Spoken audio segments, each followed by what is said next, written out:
plus de 6 enfants sur 7 regardent des écrans à l'âge de 2 ans.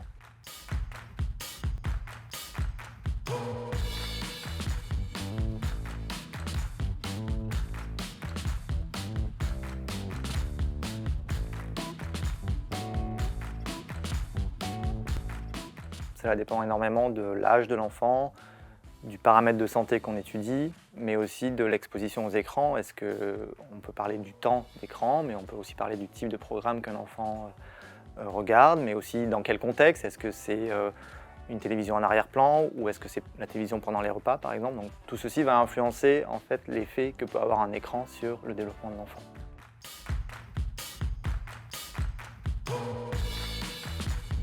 La majorité des études montrent que l'usage des écrans, quand il est excessif, c'est associé à des troubles de la santé, notamment du surpoids, un manque d'activité physique, des troubles du comportement ou du sommeil. Et chez le jeune enfant, on voit aussi que le langage des enfants qui regardent beaucoup d'écrans est en général un petit peu en retard par rapport aux enfants qui regardent peu d'écrans.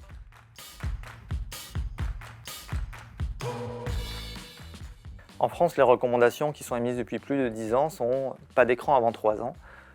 Mais dernièrement, ces dernières années, on va plutôt vers un assouplissement de ces recommandations. On dit plutôt pas d'écran avant 2 ans et à partir de 2 ans, pas plus d'1 heure par jour, en adaptant les programmes à l'âge de l'enfant, mais aussi en encourageant les parents à accompagner leur enfant dans l'usage d'écran.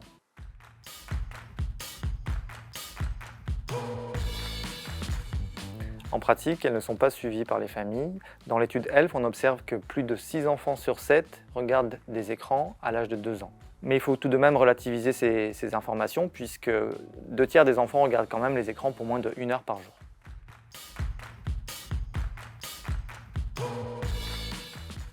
On voit des différences importantes entre les familles selon qu'elles sont favorisées ou non. Le suivi des recommandations est plus important dans les familles favorisées et cela s'explique probablement parce que les familles favorisées connaissent en général mieux les recommandations et sont aussi plus à même de les appliquer au quotidien. L'autre chose que l'on constate, c'est que lorsque les parents consomment beaucoup d'écrans eux-mêmes, cela se voit sur le respect des recommandations des enfants puisqu'ils sont eux aussi plus à même d'utiliser des écrans.